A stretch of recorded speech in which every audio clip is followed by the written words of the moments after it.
بسم اللہ الرحمن الرحیم۔ السلام علیکم ورحمۃ اللہ وبرکاتہ۔ ناظرین اکرام، آج ہم آپ کو سومناتھ کے مندر کی تاریخ کے بارے میں بتانے جا رہے ہیں۔ اگر آپ نے ہمارے چینل کو سبسکرائب نہیں کیا تو برائے مہربانی ہمارے چینل کو سبسکرائب کر لیجئے۔ ہندوستان میں سومناتھ کا مندر پورے ہندوستان کے لوگوں کا مرکز تھا۔ یہاں پر میلوں سفر طے کر کے لوگ آیا کرتے تھے۔ یہاں پر سونے کے بنے ہوئے بت اور مورتیاں نصب کی ہوئی ہوتی تھیں، اور اس مندر کی خاص بات یہ تھی کہ ایک مورتی ایک خاص جادو تھا، جس کی وجہ سے بڑے بڑے لوگ اس کی طرف متوجہ ہوتے تھے کہ سکھ اور عیسائی بھی اپنا مذہب بدل لیا کرتے تھے، اور سومناتھ کا مندر دیکھ کر لوگ ہندو مت کو قبول کر لیا کرتے تھے، وہ خواہ اپنے مذہب پر کتنے ہی پکے کیوں نہ ہوں۔ منظر کو دیکھ کر سجدے میں گر پڑتے، اور اس کے اندر اتنا بڑا کرشمہ اور غیر فطری نشان تھا کہ انسان حیران رہ جاتا۔ اس میں ایک بہت بڑا بت تھا جو بغیر کسی سہارے کی ہوا میں معلق تھا۔ وہ نہ زمین پر پڑا ہوتا تھا نہ آسمان میں، بلکہ ایک عجیب و غریب کیفیت کے ساتھ ہوا میں لٹکا رہتا تھا۔ لوگ جب وہاں پر آتے اور اس کو دیکھ کر حیران زدہ رہ جاتے۔ پھر ہندو پنڈت خوب کمائی کیا کرتے تھے کہ اس خاص بت کے لیے پیسے دو اور ہیرے جواہرات اس پر چڑھاؤ تو تمہاری تمام مشکلات حل ہو جائیں گی، تمہارے مسائل ختم ہو جائیں گے۔ یہ ایک خاص بڑا دیو ہیکل بت تھا جس کا پیٹ بہت بڑا تھا۔ اس کے منہ کے ذریعے ہیرے جواہرات اس کے پیٹ میں ڈالے جاتے تھے۔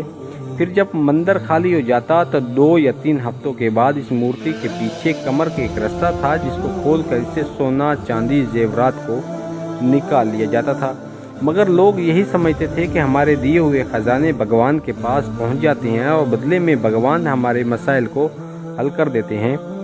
سلطان محمود غزنوی نے جب اس علاقے کو فتح کیا، جب اپنے وہ مفتوحہ علاقوں کے لیے نکلا تو اس مندر میں پہنچا تو بلا جھجک بتوں کو پاش کرنا شروع کر دیا۔ بڑی بڑی کلہاڑیوں سے بتوں کو گرایا جا رہا تھا، اور سلطان محمود غزنوی بھی تلوار سے بتوں پر وار کر رہے تھے۔ ابھی آدھا مندر ہی بتوں سے پاک ہوا تھا کہ بقایا کو دوسرے دن پر چھوڑ دیا گیا۔ دوسرے دن تمام ہندوستان کے بڑے بڑے پجاری اور پنڈت مل کر سلطان محمود غزنوی کے پاس حاضر ہوئے، بڑے اتحاد کے ساتھ، بڑی لجاجت کے ساتھ، اور درخواست پیش کرتے ہوئے کہا کہ اس علاقے پر آپ ہی قبضہ رکھیں گے، مگر ہمارے اس بت کو مت توڑیے۔ اس کے بدلے میں ہم آپ کو پورے ہندوستان کی دولت دینے پر آمادہ ہیں۔ سلطان محمود غزنوی کا ایک وزیر آپ کے قریب آیا اور کہنے لگا، یہ پیشکش بہت بڑی ہے، کیونکہ ہم نے بہت سارے بتوں کو توڑ دیا ہے، صرف ایک بت کو چھوڑ دینے سے کوئی حرج نہیں۔ آپ اس پر ضرور غور کیجئے، کیونکہ جو مال و دولت ہمیں ملے گا وہ ہمارے دین اسلام کی حکومت بہت آسانی سے مستحکم ہو جائے گی۔ سلطان محمود غزنوی نے ان پنڈتوں کو کوئی جواب نہ دیا، اور دوسرے دن اپنے ساتھ ماہر طبیعت یعنی ماہر سائنسدان البیرونی کو لے کر مندر میں پہنچے، کیونکہ آپ اس معمہ کو حل کرنا چاہتے تھے۔ جب آپ وہاں تشریف لے کر گئے تو بت کو چاروں طرف سے گھوم کر دیکھا، کوئی پتری چیز یا کوئی بھاری چیز یا کوئی معمولی سا سہارا بھی نظر نہ آیا۔